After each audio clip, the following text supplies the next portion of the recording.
we're sticking with Halloween here, so we've got Halloween 3, the one movie that doesn't have Michael Myers in it, versus Jeepers Creepers.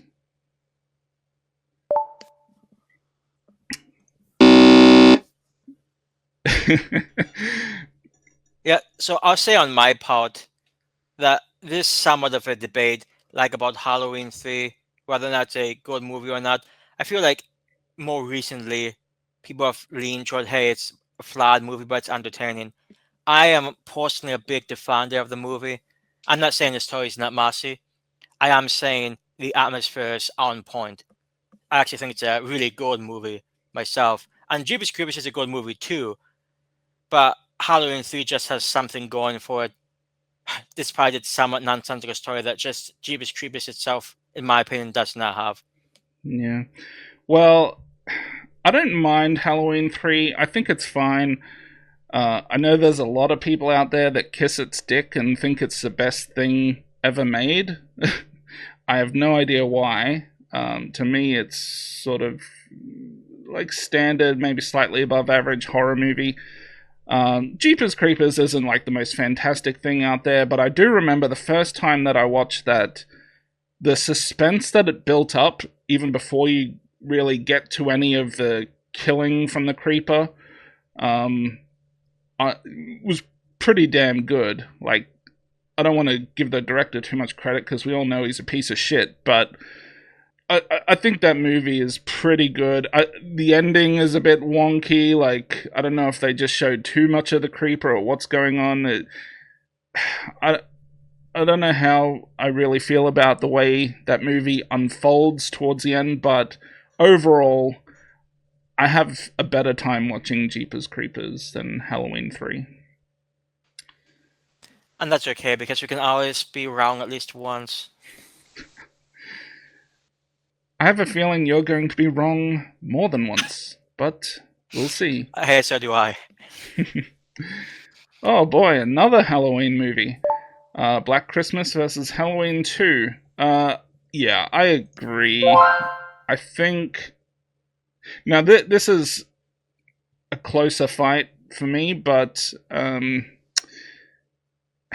neither movie jumps off the screen for me, but I would just rather watch Michael Myers than whatever the dude is from Black Christmas. I think his name is Billy. Well, there you go. I'd rather watch Austin Powers than Billy.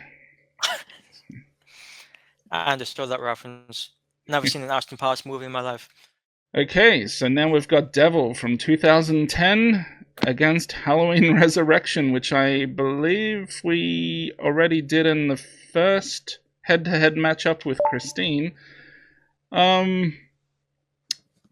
I'm gonna go Halloween just because I think it has more replayability.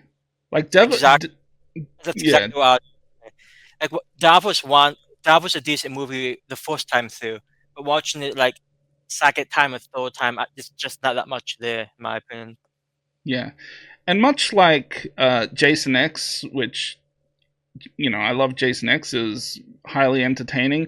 I think even though Halloween Resurrection's not as entertaining, it has its moments like that where, I mean, who can forget Buster Rhymes just busting in and whipping out martial arts moves against Michael Myers for some reason? It's just I don't know.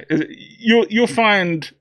I mean, whether you think the movie's good or not is one thing, but at least you should get some sort of kick out of the movie. Yeah, I mean it's terribly dated. Like you can tell it's an early 2000s movie.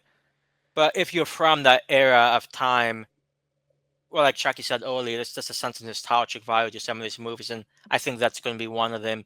That even if it's not a great movie, just as nostalgia for the time period, it's probably going to help it a little bit. Yeah. Oh boy, here we go. So we've got Project Metal Beast from 1995 versus End of the Line from 2007. Okay, so I'm going to be very honest here. I don't think I've ever seen Project Metal Beast. So my options here is that I'll either abstain or I vote for End of the Line. And now the reason why I'm going to do this is because I've seen End of the Line many times. I think it's a fantastic movie. Not the greatest of all time or anything, but I think it's fantastic. Um, that movie, it's like a 9 out of 10 for me. It if you can get past its like low budget aesthetic, I think you most people should be able to enjoy that movie. It's incredibly effective in multiple ways. I think towards the beginning of the movie, it's got a lot of good jump scares, but it doesn't rely on jump scares. It only does that for just a portion of the movie, and then it kind of transitions into other things. And I don't know, that movie to me is really fucking good.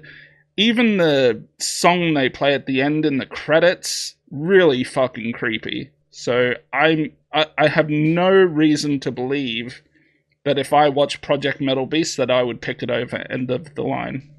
I also have no reason to believe that you would. Now, I have seen both movies. Project Mother Beast, I'll be honest, it's better than I thought it was going to be. But like Chucky, I think Under the Line is a really good movie. I actually watched it just yesterday, so it's really fresh in my mind. And yeah, it's a pretty good movie. There's some issues with it. I probably would go as high as a 9 out of 10, but I do think it's pretty good. And if you haven't seen it, highly recommend it. And religious cults just kind of give me the creeps too. So there's It's that. also worth mentioning. I found it sort of interesting. They came out the same year The Mist did, which also had this strong element of like religious nutcases to be non-politically correct. So sort of a nice double feature right there. Yeah. All right. Next up, we've got April Fool's Day from 1986 versus Slaughterhouse from 1987. So, two movies that came out around the same time. And yeah, I'm going to go with April Fool's Day. Neither of these movies I've watched much. I think I've only seen both movies maybe once. It's insane, Uh, bro. maybe twice for April Fool's Day. Maybe twice. Neither are movies that I, you know, love or get any. I don't get anywhere close to saying that they're good movies, but I think Slaughterhouse just. It's one of those movies that's just too rough on the edges for me to. I don't know, to really get into. April Fool's Day is a little more digestible. Just it's got that 80s aesthetic to it that like most of the other movies of its like you look at all the other slasher movies and whatever else that was coming out around that time. It feels like it's more similar to those than Slaughterhouse, which I don't know is a bit of a slog. Yeah, I'm So not going to defend Slaughterhouse. I will say I actually quite enjoy April Fool's Day. I've probably seen it 4 or 5 times. I'll be watching it again in the next couple of weeks. So I'm not saying it's an amazing movie, but I do personally get a decent amount of enjoyment from it. Slaughterhouse is okay, but it's not. This was not remotely a difficult choice for me. yeah. Okay, we've got two movies that have already popped up before, but not against one another. Yeah, Jeepers Creepers. We've already talked about it. We've already talked about Christine. So if you watched earlier in the video, you know why we're picking Jeepers Creepers over Christine. Were you about to say something? I was just going to say like, comment, and subscribe, Russ. Yeah, do all the usual YouTube bullshit. Notifications, dude. It's really Yeah. fun. Smash that like button.